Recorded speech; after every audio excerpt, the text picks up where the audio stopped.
In October, OpenAI CEO Sam Altman stood on stage at his company's Dev Day conference and said something remarkable. When asked about the billion jobs that artificial intelligence might eliminate, he offered this comfort: those jobs probably weren't real work anyway.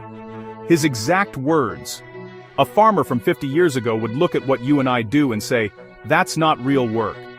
Farming, he explained, is real work. You're making food, keeping people alive. But the rest of us, we're just playing a game to fill your time and your need to feel important. Now, I want to sit with that for a moment, because what Altman said wasn't just tone deaf, it was a window into how the architects of artificial intelligence actually view human beings, and it has profound implications for human dignity. Altman isn't alone. His comments fit a pattern we've seen from tech leaders throughout 2025. Ford CEO Jim Farley warned that AI will replace literally half of all white-collar workers. Salesforce's Mark Benioff claimed AI is already handling 50% of his company's workload, right before laying off 4,000 customer support employees. Amazon's Andy Jassy told staff bluntly, "We will need fewer people doing some of the jobs that are being done today."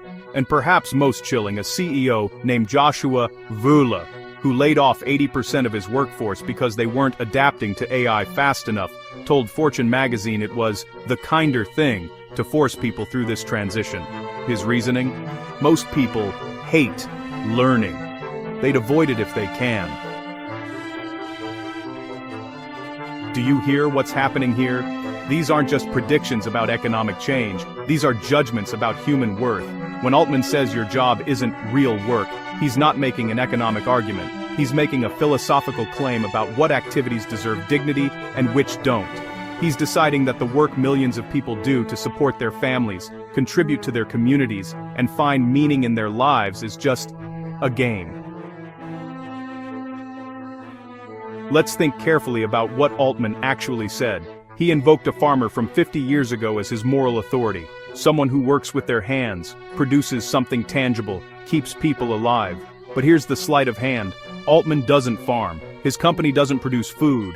OpenAI produces software that generates text and images. By his own logic, shouldn't that be even less real than the customer service representative he's about to replace, or the paralegal, or the copywriter?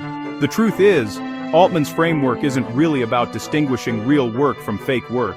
It's about establishing a hierarchy of human value, one where the people who build AI sit at the top, and everyone whose job can be automated sits somewhere below.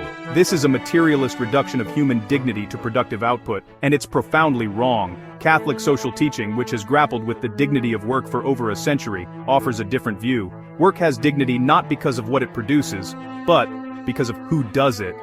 A human person made in the image of God. The janitor mopping a floor has no less dignity than the CEO in the corner office. The data entry clerk is not less human than the software engineer. But that's not how Silicon Valley sees it. To them, if your work can be automated, it was never really work at all. You were just occupying space until a better solution came along. Let me tell you what this philosophy looks like on the ground. In 2025 alone, over 180,000 tech workers lost their jobs. October saw the highest single month of layoffs since 2003. Writers, graphic designers, customer service representatives, entry-level developers. These aren't abstractions. These are human beings with mortgages, children, aging parents. The World Economic Forum's Future of Jobs report found that 40% of employers expect to reduce their workforce where AI can automate tasks. Entry-level positions, the traditional on-ramp to career growth, are being eliminated before young workers even get started. Meanwhile, research from Johns Hopkins documents how AI's expansion relies heavily on workers in the global South, earning an average of $1.50 per hour, laboring in what researchers call dehumanizing conditions, to train the very systems that will eliminate jobs in the global North. And when these workers express concerns, they're told they lack adaptability, that they should reskill, that the problem isn't the technology, it's them. 1 in 3 workers, according to a 2025 Enterprise AI study, has actively sabotaged their company's AI rollout. Not because they hate technology, but because they're being handed tools that don't work, pressured to pretend they do, and told their concerns don't matter. Here's what Altman's comments reveal about how AI leaders view fellow human beings. First, they see people primarily as economic inputs. If you can be replaced by a machine, your value was always conditional. Second, they've adopted a utilitarian framework where disruption justifies suffering. Sure, millions will lose their livelihoods, but it's okay because the future will be better. Somehow. For someone. Third, they're insulated from consequences. Altman runs a company valued at hundreds of billions of dollars. When he philosophizes about real work, he does so from a position where he will never experience the displacement he's causing. And fourth, there's a startling absence of humility. These are people who confidently predict they're building artificial general intelligence, yet they can't seem to imagine that the copywriter they're replacing might have something valuable to offer that a language model cannot. Senator Bernie Sanders put it bluntly in a recent report. Working people built this country. They deserve to benefit from new technology, not be thrown out on the street while billionaires get even richer.